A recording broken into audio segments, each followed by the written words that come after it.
আমরা সাধারণত প্রফেসর আসবে তারা ওই ফিফথ ওইটাই শুনতে চাবে। ওইটা যদি হয় তাহলে এইভাবে যদি রাখি ফিফথ 1 2 3 4 5 ফিফথে গেল, আর এইদিকে রাইট ল্যাটারাল সারফেসটা আমাদের 11 থেকে 7 বরাবর চলে এসেছে। ঠিক আছে, 7 থেকে গেল। আচ্ছা, এখানে সেম টাইমে ইয়েও দেখা this is the viscera of the liver. The right lateral surface is directed laterally and into the right, and the vena cava groove is directed downwards and forwards. It বল যথেষ্ট। কোনটা forward? The vena cava opening is vertically downwards. এবার হচ্ছে surface কয়টা আছে? Surface হলো মূলত প্যারাইট। Vena কাভাল ওপেনিংটা downwards আর vertically downwards যদি রাখি এবং এরকম হবে, রাইট ল্যাটারাল সারফেসটা রাইট সাইডে, ভেনা কাভাল ওপেনিংটা ডাউনওয়ার্ডস ভার্টিক্যালি, আর রাইট ল্যাটারাল সারফেস রাইটে দেখে এইভাবে আনতে হবে। ঠিক আছে, তাহলে এটা হচ্ছে কয়টা সারফেস থাকবে? মূলত দুইটা, প্যারাইটাল আর ভিসেরাল। তো প্যারাইটাল সারফেসের 4 ভাগে ভাগ করা যাবে। একটা হচ্ছে আমাদের অ্যান্টেরিয়র সারফেস, একটা হচ্ছে আমাদের রাইট ল্যাটারাল সারফেস, এটা হচ্ছে আমাদের সুপিরিয়র সারফেস, আর পিছন দিকে এটা হচ্ছে আমাদের পোস্টেরিয়র সারফেস। আর ভিসেরাল বা ইনফেরিয়র সারফেস কোনটা? ভিসেরাল ইনফেরিয়র সারফেসে পোস্টেরিয়র সারফেসের নিচেরটা। এখন পোস্টেরিয়র সারফেস, সুপিরিয়র সারফেস, এই দুটোকে আলাদা করবে হলো পোস্টেরিয়র সুপিরিয়র বর্ডার, আর পোস্টেরিয়র সারফেস ইনফেরিয়র সারফেসকে আলাদা করবে হলো পোস্টেরিয়র ইনফেরিয়র বর্ডার। পোস্টেরিয়রটা একটু সুন্দর করে দেখাতে। পোস্টেরিয়র ইনফেরিয়র বর্ডার আমি ডিমার্কেশন পরে দেখাই দিচ্ছি। আর এটা হচ্ছে ইনফেরিয়র বর্ডার হলো শার্প, যেটা হচ্ছে কোথা থেকে আসে? আমাদের পুরো লিগামেন্ট নষ্ট হয়ে গেছে। এই রাইট ট্রায়াঙ্গুলার লিগামেন্ট, এই বরাবর রাইট ট্রায়াঙ্গুলার লিগামেন্ট থাকে। এই রাইট ট্রায়াঙ্গুলার লিগামেন্ট থেকে একদম আমাদের লেফট পোস্টেরিয়র বরাবর চলে যাওয়া লাগবে। এটা হচ্ছে শার্প ইনফেরিয়র বর্ডার। তাহলে বর্ডার হচ্ছে আমাদের 3টা, আর সারফেস হচ্ছে আমাদের মূলত 5টা।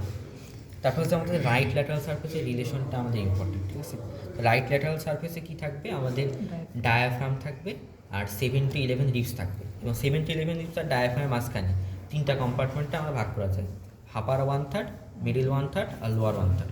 আপার 1/3 কী থাকে? আপার 1/3 থাকবে রাইট লাঙের lower border, right pleural sac. Middle 1/3 থাকবে হলো রাইট পোস্ট ডায়াফ্রামের রিসেস, আর লোয়ার 1/3 সরাসরি ডায়াফ্রামের কন্ট্যাক্টে থাকবে। এই রাইট ল্যাটারাল সারফেসের আমাদের ক্লিনিক্যাল ইম্পর্টেন্স কি? আমাদের যখন লিভার ক্যান্সার যখন নির্ণয় করি, লিভার বায়োপসি করি, তো লিভার বায়োপসিটা আমাদের 9th and 10th intercostal space বরাবর করতে হয়। তখন তার যে রোগীর পজিশন কীরকম থাকবে? নর্মাল সিটিং পজিশনে ফোর্সফুল এক্সপিরেশন করবে সে তখন। ঠিক আছে, এক্সপিরেশন এটা ফোর্সফুল এক্সপিরেশন।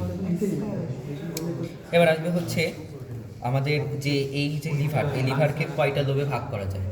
2 ভাগে। একটা anatomical right and left lobe, একটা physiological right and left lobe. Anatomical right and left lobe কি? এটা হচ্ছে আমাদের পুরো পিরিটনিয়ামের শেষ ফ্যালসিফর্ম লিগামেন্ট। হ্যাঁ, এই ফ্যালসিফর্ম লিগামেন্ট মূলত ডাইভার্স হয়ে যায়।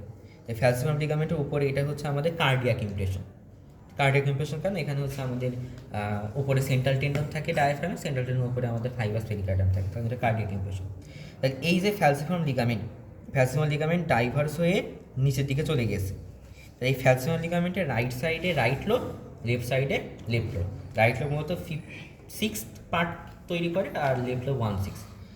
এর পিছনে কি থাকবে? তাহলে সামনে হলো falciform ligament, anatomical right and left লোবের। পিছনে হচ্ছে আমাদের কি থাকবে? আমাদের হচ্ছে লিগামেন্টাম টেরিস হেপাটিসের যে ইমপ্রেশন, আর লিগামেন্টাম ভেনোসাম, আর নিচের হচ্ছে লিগামেন্টাম টেরিস হেপাটিস। তার উপর দিকে লিগামেন্টাম ভেনোসাম, আর নিচের দিকে লিগামেন্টাম টেরিস হেপাটিস, এটার ইমপ্রেশন থাকবে। আর physiological right and left lobe কি? Physiological right and left lobe হলো সামনের দিকে সাধারণত ডিমার্কেশন নেই, পিছনের দিকে একটা কোলেসিস্টো ভেনাকাভাল গ্রুপ বা কোলেসিস্টো ভেনাকাভাল লাইন। সেটা কি হবে? এই যে ফসাফর গল ব্লাডার আর ফসাফর ইনফেরিয়র ভেনাকাভা, এই বরাবর যদি একটা লাইন কল্পনা করি, এর রাইট সাইডে আমাদের রাইট ফিজিওলজিক্যাল লোব, আর লেফট সাইডে লেফট ফিজিওলজিক্যাল লোব। আর একটা এক্সট্রা লোব আছে রিডিলস লোব, ওটার সঙ্গে থাকা না।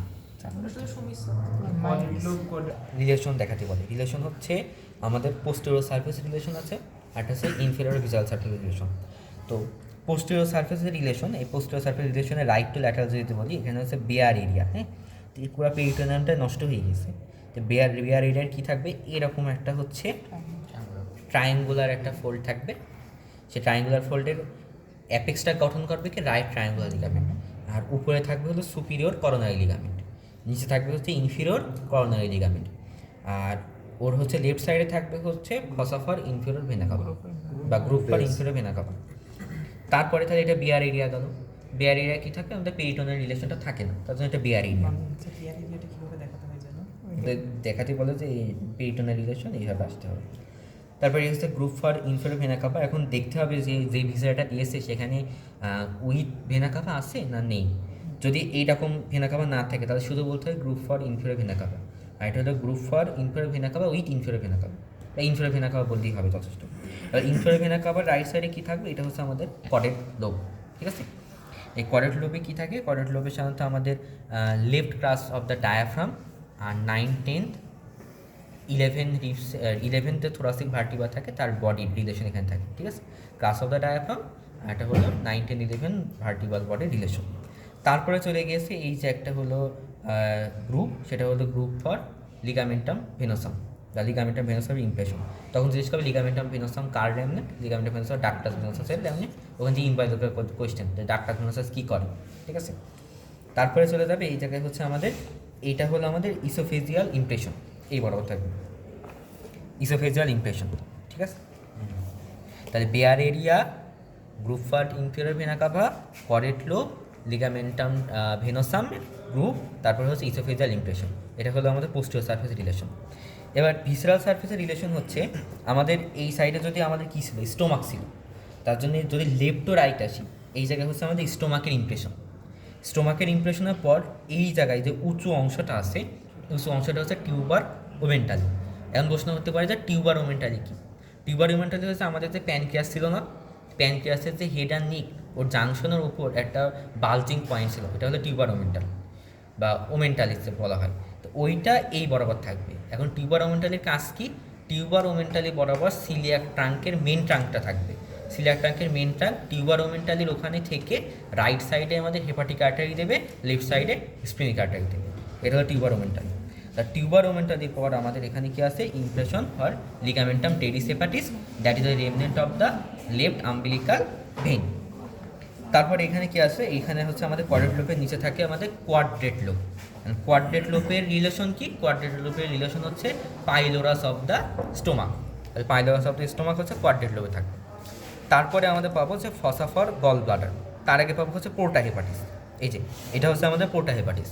এখন বলবে যে পোর্টা হেপাটিসকে কি মানে একটা ট্রু গেটওয়ে, এটা ট্রু গেটওয়ে না, কারণ এখানে হেপাটিক আর্টারি যায়, পোর্টাল ভেন যায়, বাট হেপাটিক ভেইনটা এখান থেকে বের হয় না। হেপাটিক ভেইন কী হয় তাহলে, হেপাটিক ভেইন এই যে হেপাটিক ভেইনটা হচ্ছে আমাদের যে group for inferior vena CAVA, এটাকে পিয়ার্স করে সরাসরি ইনফেরিয়র ভেনা কাভাতে চলে যায়। পোর্টা হেপাটিস দিয়ে বের হয় না, তার জন্য porta hepatis is not a true gateway. তারপরে fossa for gall bladder, fossa for gall ব্লাডারে কী আছে, গল ব্লাডার আছে, এখান থেকে গল ব্লাডার রিলেটেড কোশ্চেন ধরতে পারে। আর গল ব্লাডারের যে গ্রুপটা আছে ফসা, সেখানে ইনফেরিয়র বরাবর একটা নচ সৃষ্টি করেছে। এই নচকে বলা হচ্ছে মানে সিস্টিক নচ। এই সিস্টিক নচের নিচে কি থাকে, সিস্টিক নচের নিচে যতটুকু গল ব্লাডারের অংশ থাকে সেইটুকুই হচ্ছে আমাদের গল ব্লাডারের ফান্ডাস, ঠিক আছে। তারপর এই সাইডে রাইট সাইডে চলে আসলে একদম সুন্দরভাবে একটা কিডনি শেপড ইমপ্রেশন পাওয়া যায়। এটা হচ্ছে আমাদের রাইট কিডনি অ্যান্টেরিয়র সারফেস এবং সামটাইমস রাইট সুপ্রানাল গ্ল্যান্ডের ইমপ্রেশন থাকে, ঠিক আছে। এটা ভিসুয়াল সারফেস আর হচ্ছে আমাদের পোস্টেরিয়র সারফেস রিলেশন। তারপরে যদি খুবই কঠিন হয় তাহলে হচ্ছে আমাদের পেরিটোনিয়াল ফোল্ড বা পেরিটোনিয়াল রিলেশনটা ডিমার্কেশন করতে পারবো, ঠিক আছে। তখন কী করবে, যে ফ্যালসিফার্ম লিগামেন্ট থেকে শুরু করবো। এই ফ্যালসিফার্ম লিগামেন্ট কী হবে, ফ্যালসিফার্ম লিগামেন্ট আমাদের এই জায়গায় ফার্স্টে হচ্ছে আমাদের অ্যান্টেরিয়র সারফেসে থাকবে। অ্যান্টেরিয়র সারফেসে সেন্ট্রাল টেন্ডনের কারণে এটা ডাইভার্স হয়ে যাবে।